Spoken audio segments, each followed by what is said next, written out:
Bom dia, gente. Todos bem? Muito bom. Talvez o que eu fale aqui hoje não seja novidade para ninguém. Talvez vocês já tenham lido, já tenham assistido alguma coisa a respeito.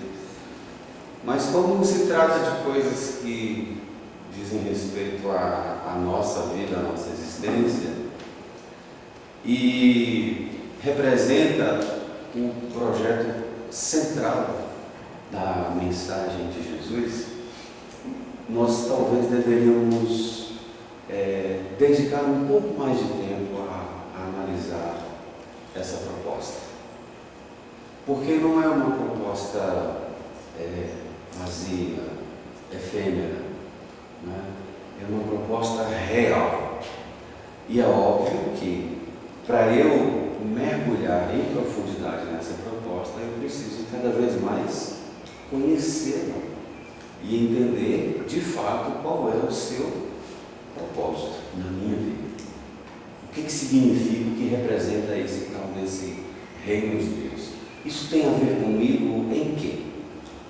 O que isso traz em termos de conforto, em termos de responsabilidade, em termos de mudança de postura, de conduta na minha vida? Então, representa alguma coisa ou foi apenas alguma coisa que foi dito há um tempo, numa época distante da nossa, para uma cultura completamente diferente da nossa? Quer dizer, isso repercute hoje na minha vida e de que forma? Então é nesse sentido que nós vamos discutir hoje.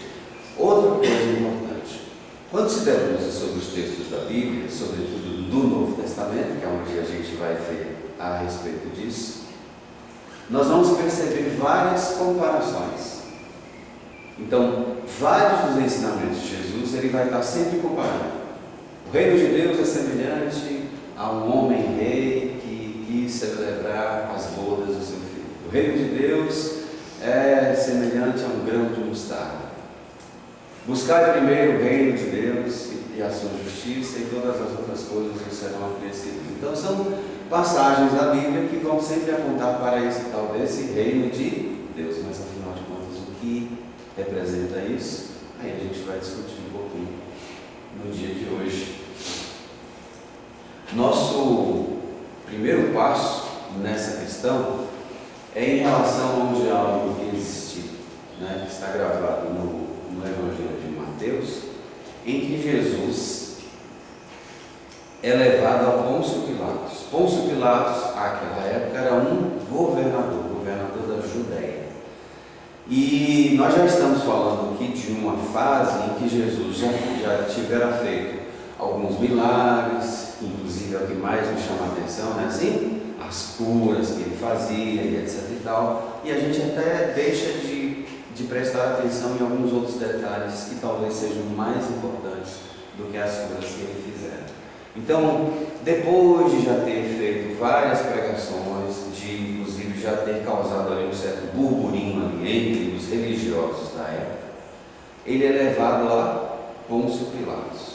E aí, no diálogo entre Pôncio Pilatos e Jesus, Pilatos pergunta, tendo entrado no pretório, que era uma fortaleza que existia do lado do templo de Jerusalém, que era também conhecida como a casa do governador, né? Então ali Pilatos interroga Jesus e ele pergunta: és o rei dos judeus?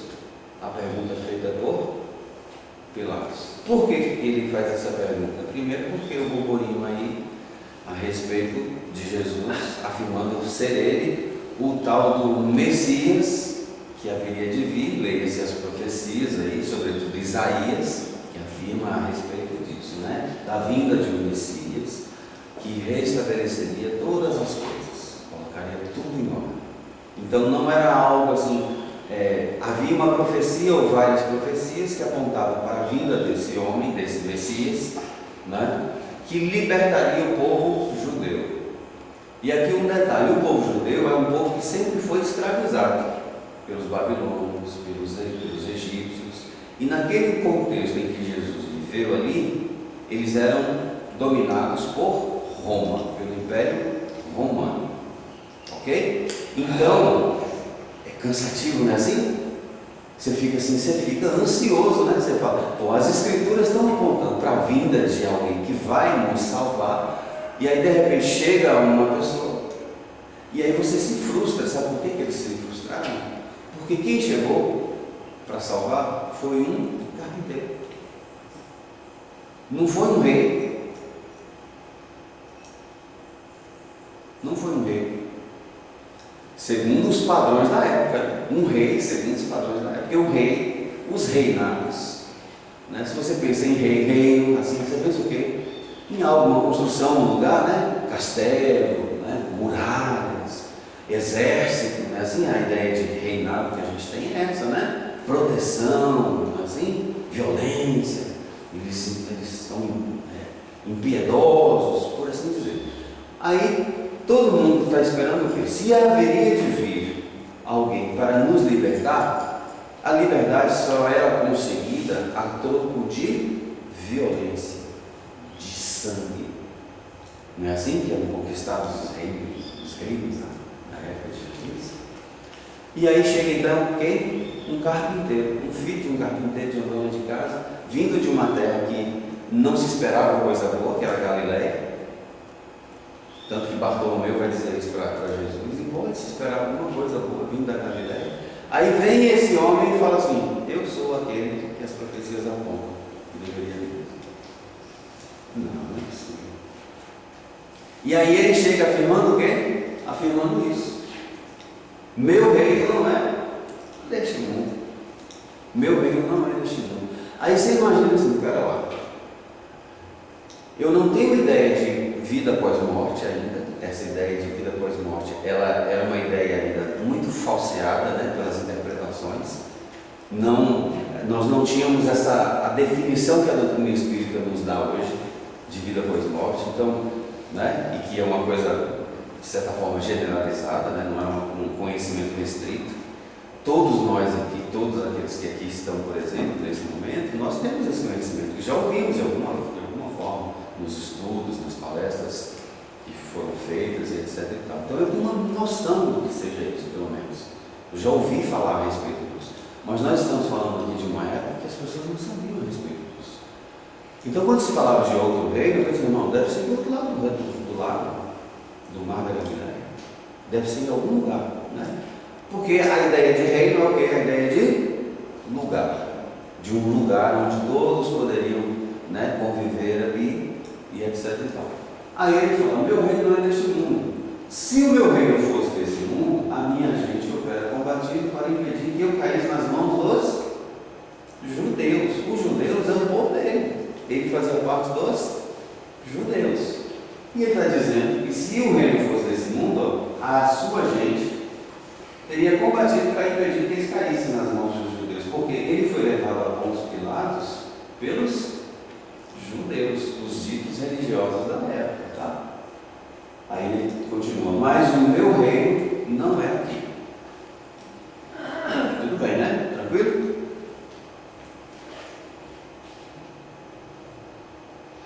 Pilatos então continua, disse Pilatos, és pois rei? Jesus lhe respondeu, tu que está dizendo que eu sou rei. Não sou eu, é você.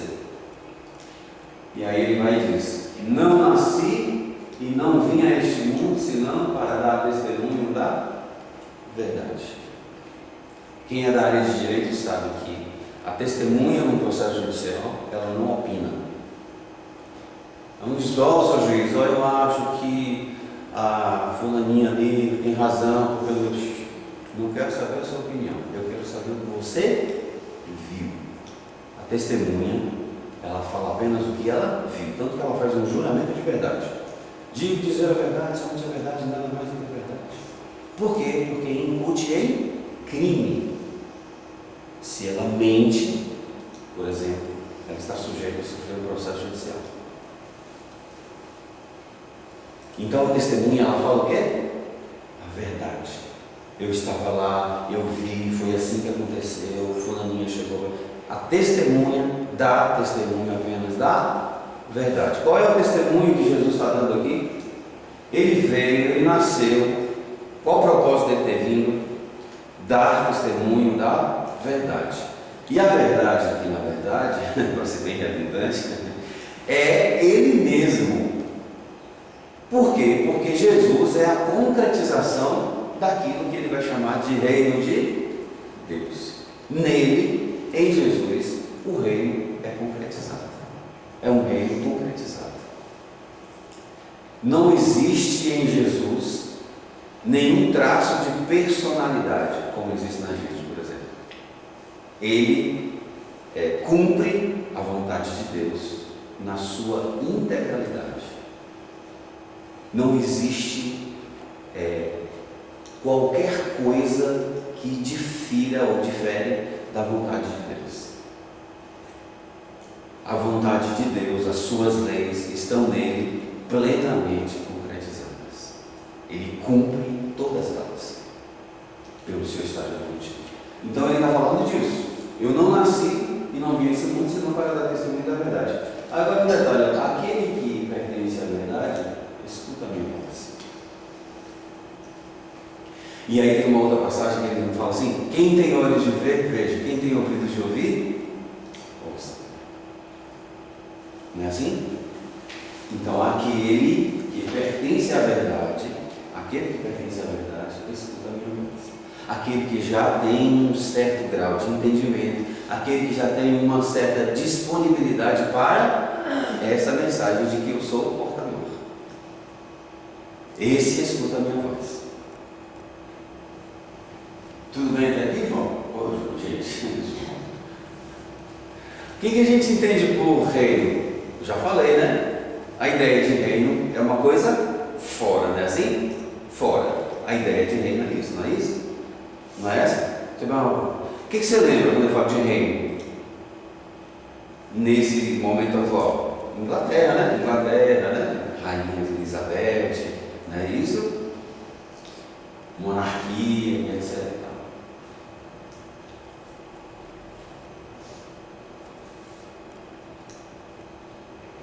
A palavra reino evoca a ideia de rei, porque um reino tem que ser governado por um rei, não é não? Sim ou não? Sim. Não é isso? Tem que ser governado por um rei. Ok? Reinar uma pessoa poderosa, senhor de muitos domínios e de muitos súditos. Ok? Tranquilo até aí? Aqui a gente não vai nem perder muito tempo. Vamos lá. O que seria então o reino de Deus a que Jesus se referia? Você já pensou a esse respeito? Já parou o que se tal desse reino de Deus? Já pensou sobre isso? E o que isso tem a ver com você, com a sua vida? O que isso tem a ver com você? Não é? O que seria esse tal desse reino de Deus? E aí, olha só, a gente não precisa buscar outras respostas. A resposta está exatamente no Evangelho. Lucas fala a respeito disso. 17, 20 e 21. Ele fala, interrogado pelos fariseus sobre quando vem o reino de Deus. Porque, olha, todo mundo tinha contato com as profecias, sabia, ou pelo menos sabia através dos ditos religiosos, que eles chamavam de a era nova, o mundo vindouro. A expressão é Olam Rabá. O Olam Rabá, a terra que foi prometida aos patriarcas, Abraão, Isaac e Jacó. E então eles estavam aguardando, né, sabendo que essa era nova, ela haveria de vir, de se estabelecer. Todo mundo ali na expectativa, inclusive os próprios apóstolos que conviveram ali muito tempo com Jesus, aguardando isso, né? E aí Jesus vem e fala o quê? O meu reino não é deste mundo. Pronto, aí já causou uma certa confusão, né? Assim, mas se não é daqui desse mundo, de onde é? Você não já fica meio confuso? Se você está esperando uma coisa que vem, que vai ser estabelecida ali, a ideia que você cria é de que, olha, vai destruir todo mundo que me dominou, agora nesse momento são os romanos. Então vai destruir todos os romanos, depois vai estabelecer a paz aqui, nós vamos viver em paz. Mas a finalidade desse reino não é aqui. Esse reino não se constitui nesse planeta, não se constitui no mundo material. É um reino fora daqui, não é aqui. Aí Lucas vai descrever exatamente esse diálogo entre Jesus e os fariseus. E aí ele fala o quê? O reino de Deus não vem de modo visível. Então não dá para ver, né? Não é algo que está ali, o reino está ali, vamos. Não é isso que acontece, né? Nem dirão vede ali ou vede acolá, pois o reino de Deus está dentro de vós. Pronto. Complicou mais ainda, não complicou? Porque, pera lá, eu tinha uma ideia de que o reino vinha, eu tinha uma ideia de que vinha o Messias para estabelecer esse reino. Aí, peraí, o reino não é deste mundo, e o reino está dentro de mim. Como é que é isso? Um reino dentro de mim? Você consegue entender que naquela época era muito complicado entender essas propostas de Jesus? E ainda hoje não é? Ainda hoje é difícil para muita gente entender isso. Por quê? Porque a nossa atitude perante Ele ainda é uma atitude ainda muito superficial.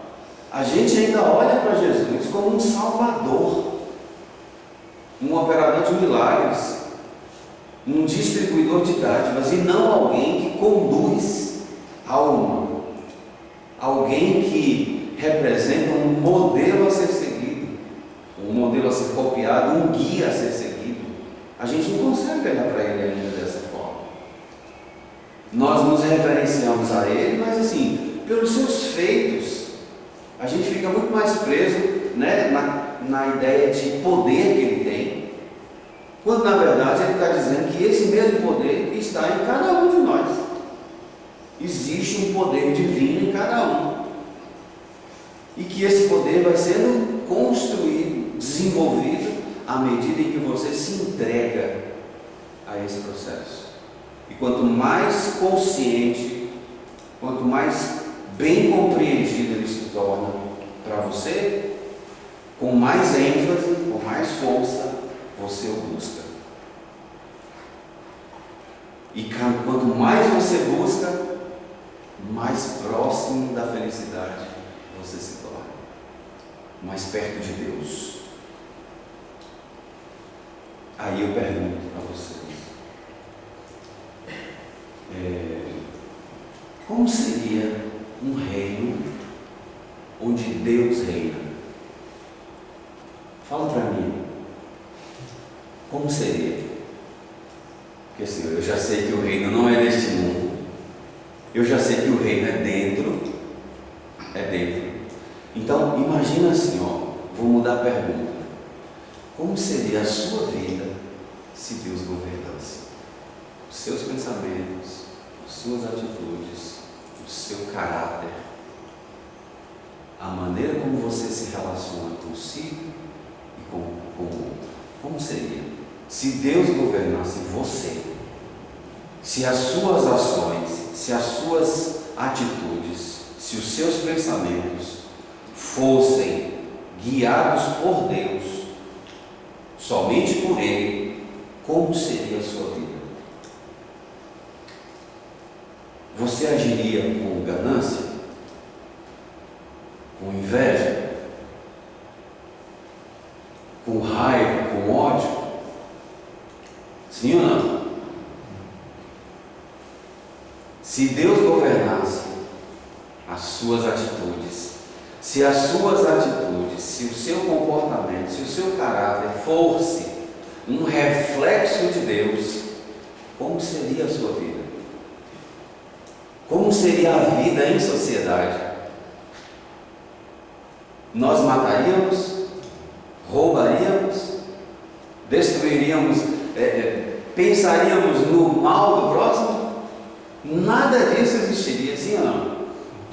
Nada disso existiria. Mas nós viveríamos num mundo de paz, de amor e de concórdia. É possível isso? Hã? Sim. Não. Sim, é possível. E o que é preciso para que isso se estabeleça? Uma mudança dura diante dos nossos comportamentos. Mudança. Um dia pediram a Jesus na confissão e eu falava com ele, era muito. Não é? Mas aí olha só. O reino de Deus então vai representar o quê? Um estado de felicidade que é proporcional ao grau de perfeição adquirida, estado de sublimação da alma. O que a gente faz para atingir isso? Muda de...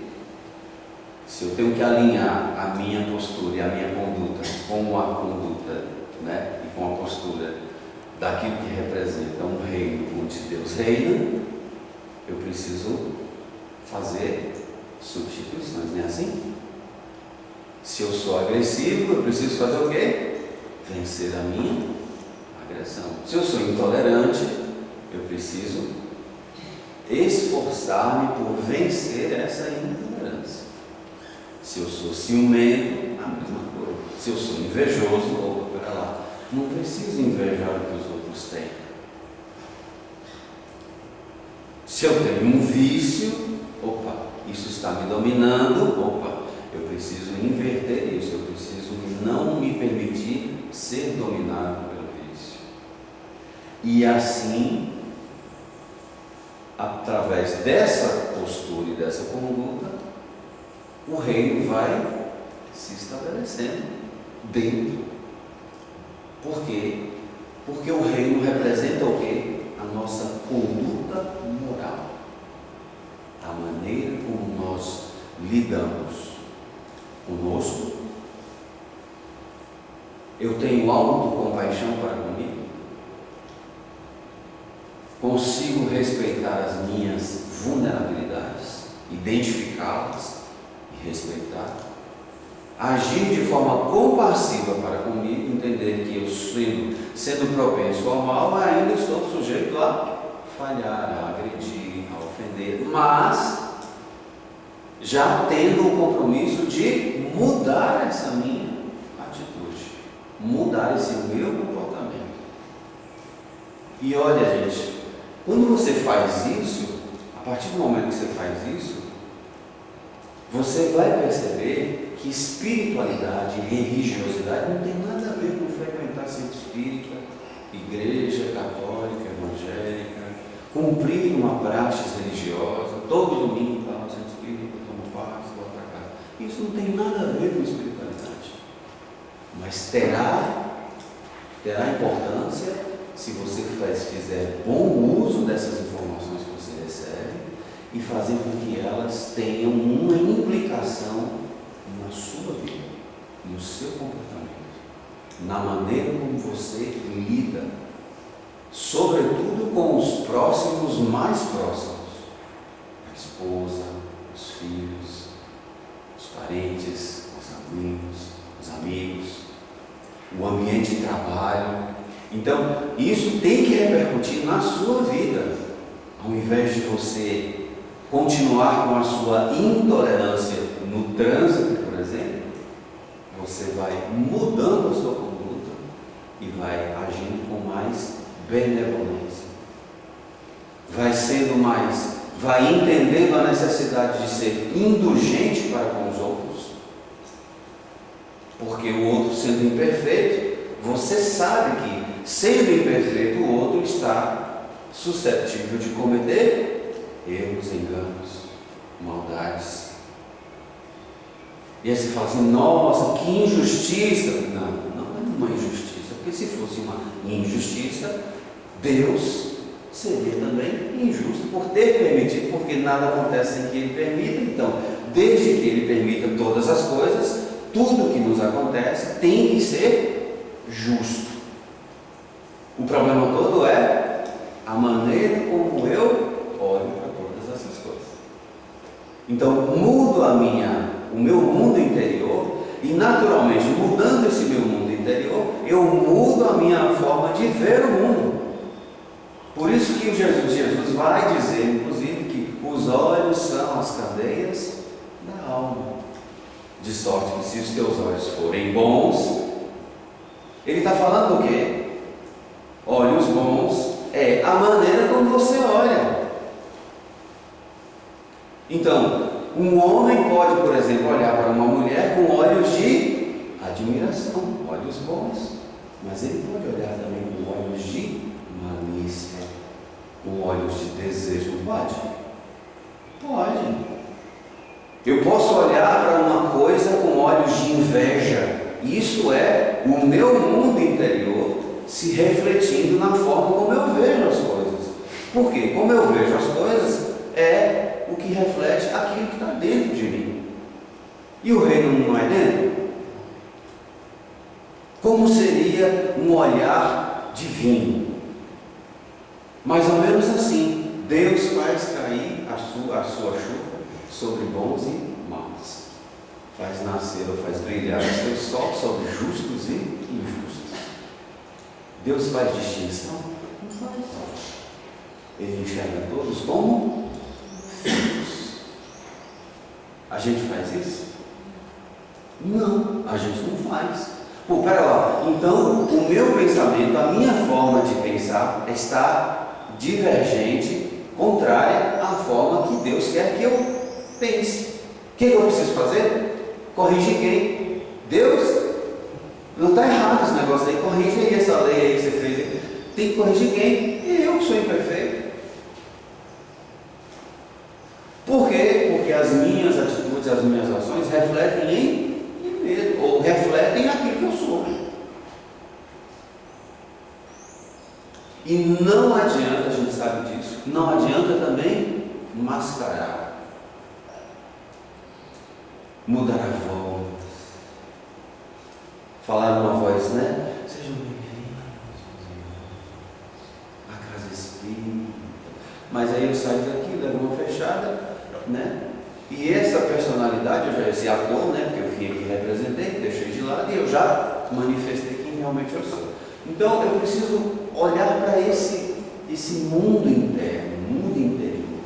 E para eu fazer isso, gente, eu preciso praticar. Eu preciso praticar. Quanto mais eu pratico isso, melhor eu me torno em relação à análise desse mundo que eu sou, da maneira como eu reajo, e portanto vou saber o que eu preciso fazer. Não é isso? E isso em todas as áreas do conhecimento humano, a gente faz isso. Em casa, a dona de casa em casa, ao preparar um alimento, por exemplo, ela segue todo mundo assim.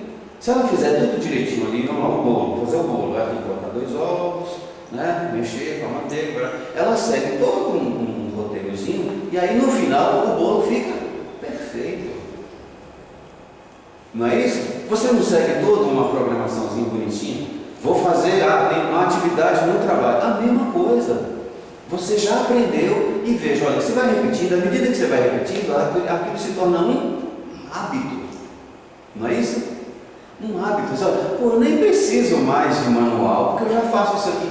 Eu já fiz tantas vezes que eu já sei de cor. Já sei como faz. Assim também precisa ser com essa mudança íntima. Se você não empenha um certo rigor, uma certa prática contínua, constante, você não muda. Você não muda, você continua sendo um espiritual, um homem religioso, uma mulher religiosa, mas apenas aparentemente. E Deus não olha para o seu exterior, Ele olha para o seu interior, para dentro. Ele olha para o que você é dentro dele. Não é o que manifesta-se, porque o que manifesta-se pode ganhar um verniz da educação, da polidez, não é assim? Você pode enganar outras pessoas, mas Deus olha dentro. Acho que nós falamos aqui do Salmo, não sei se nós falamos aqui do Salmo 139 de Davi,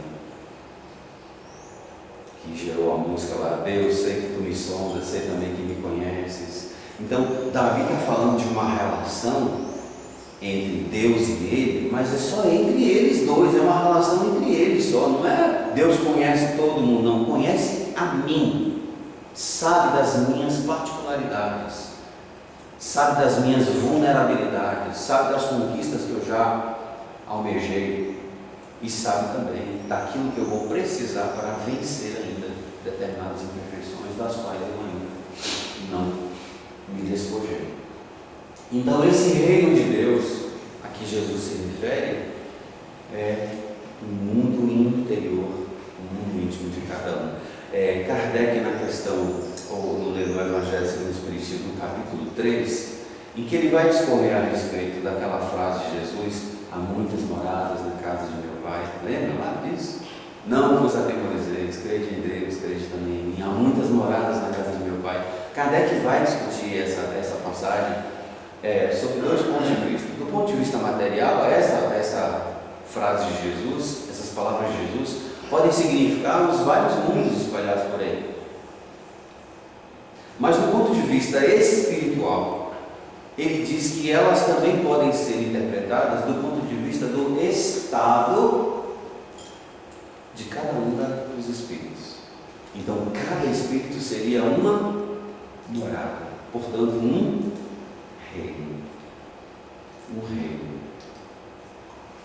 E aí, naturalmente, cada alma, né, vai gozar de um estado de felicidade que é proporcional ao grau de perfeição adquirido até aquele estágio. Então, nesse exato momento, por exemplo, nós gozamos de um certo estado de felicidade que é inerente a esse grau evolutivo.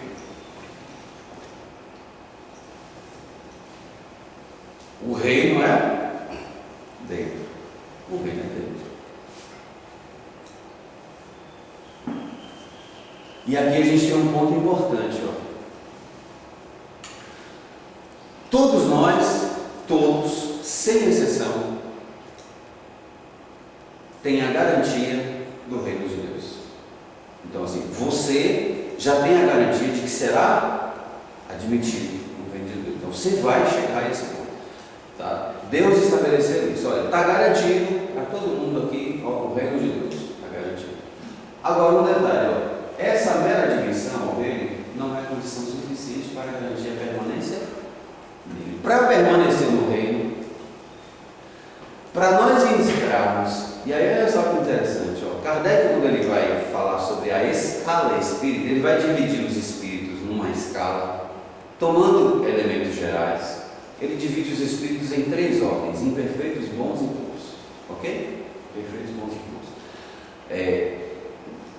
É fácil identificar onde é que você está ali na escala. Basta você analisar as características de cada uma delas, dessas ordens. Por exemplo, os imperfeitos, eles têm propensão para o mal, a predominância da matéria sobre o espírito. Então a gente vive muito mais a vida do corpo do que a vida espiritual.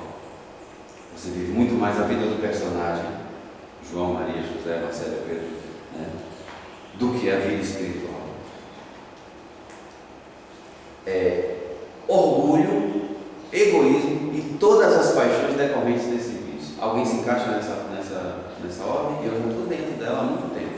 Eu já me identifiquei ali há bastante tempo. E me identifiquei ali, porque isso tem a ver com isso aqui, ó, com o estado de felicidade proporcional ao grau de perfeição adquirido, né? Isso que representa esse reino de Deus. Até onde eu, nesse reino, nesse projeto reino de Deus, onde é que eu estou? Em que nível eu estou? Por que isso é importante? Porque assim, para eu subir de nível, né, assim você não está na empresa lá, tem um carro um carro superior. Aí você vai e analisa o que? Os pré-requisitos para você atingir esse cargo, não é isso? Tem que ter tais qualidades, tem que ter especificações e tais. Aí você fala, bom, eu me enquadro nisso, então já posso. Então, na escala espírita, ela tem uma dupla finalidade. A primeira finalidade é você encaixar-se ali dentro, você se identificar nela. A segunda é você encontrar os elementos, ou perceber os elementos que te faltam para subir. Então, falando lá, o próximo nível é o que? Espíritos bons, espíritos bons. O que me falta para chegar lá? Falta o quê? Vencer tudo isso que está dentro de mim: inveja, raiva, mágoa, ódio, ciúme, tristeza. Não tem isso dentro da gente? Pelo menos dentro de mim tem. Eu ainda sou desse jeito. Eu ainda ajo dessa forma. Então, eu sei que essas coisas, esse comportamento, esse conjunto de caracteres, representam o que eu sou. E isso tem implicações muito fortes sobre mim. Porque a minha infelicidade decorre exatamente disso, dessas imperfeições das quais eu ainda não me despojei. Então, o ciumento, ele sofre, não sofre? Alguém ciumento aqui? Não, esses são os espíritos, né? Graças a Deus, não tem mais isso, né?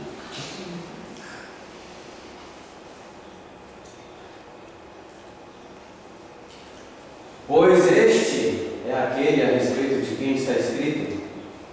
Aqui um detalhe importante, ó. Lembra de João Batista? João Batista. Todo mundo já ouviu falar de João Batista, né? Lembra lá? A voz que clama no deserto, que pregava o arrependimento, etc e tal. Jesus fala a respeito dele, ó. Aqui nessa passagem, no Lucas 7, 27 e 28.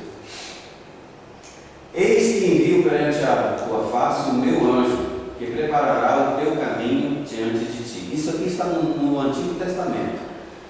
Eu vos digo, entre os filhos nascidos de mulheres, ninguém é maior que João Batista. Ou seja, o que é filho nascido de mulher?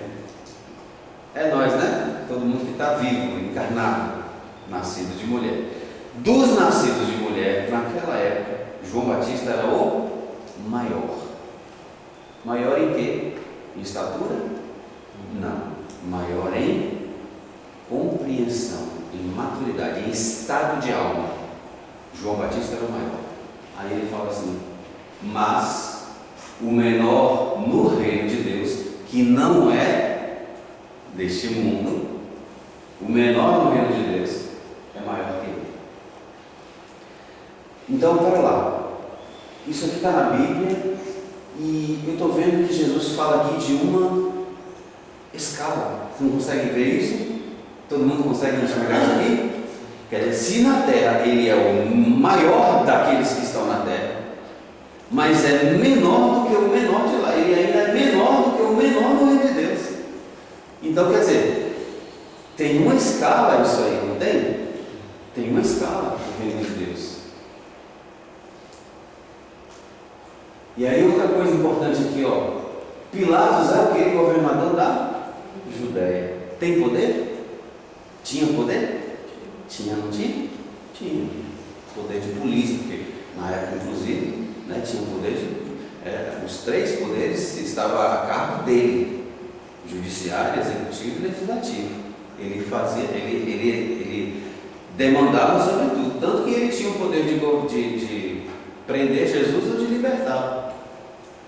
Né? Ele fala, inclusive, vês, não tenho em minhas mãos o poder de te libertar ou de condenar. Jesus chega para ele e fala o quê? Se tu tens, foi o meu Pai quem te deu. Por quê?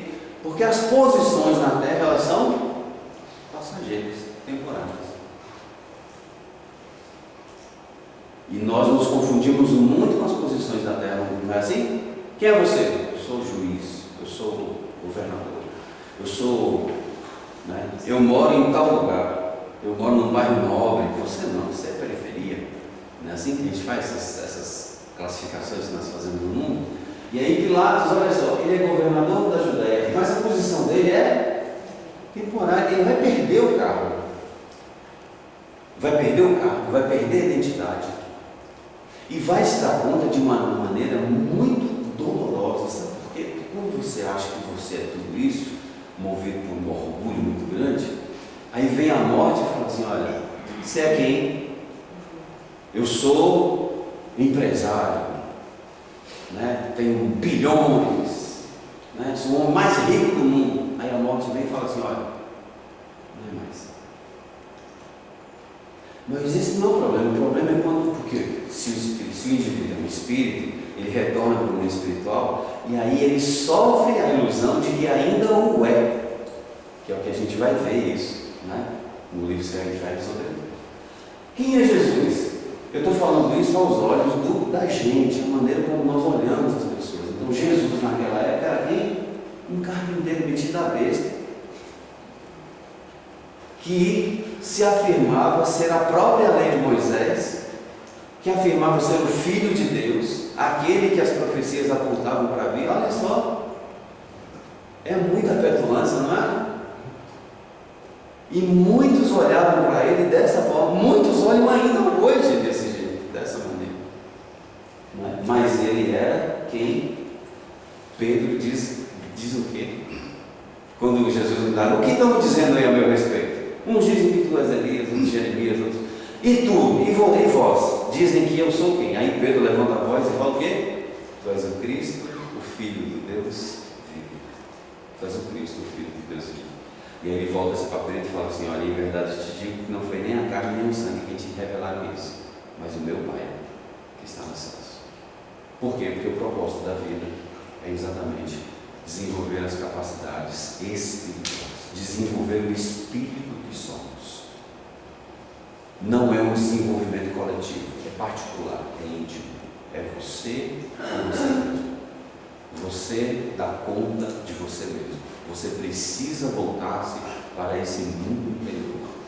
Você precisa analisar-se, estabelecer um programa de renovação íntima, estabelecer metas. Olha, sou muito invejoso, eu quero deixar de ser invejoso. Então estabelece isso. Analisa os recursos que você tem para vencer isso em você. Observa quais são as dificuldades que apontam no seu caminho em razão disso que você estabeleceu para você. Se você não faz isso, você continua sendo, daqui a 30 anos, por exemplo, você vai estar sentado nessa cadeirinha assistindo palestra pública.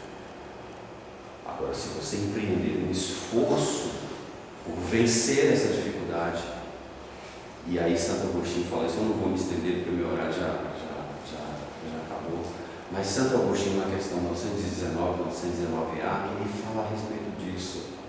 Crede-me, se todos aqui, se você se empreender, em outras palavras, se você se esforçar por se autoconhecer e se dominar, crede-me, Deus e o seu anjo da guarda o ajudarão. Vão te amparar nisso, nesse projeto.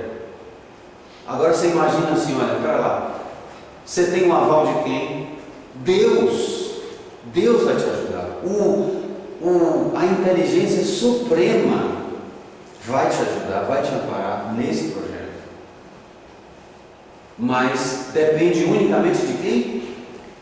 De você. Você precisa movimentar-se nesse sentido.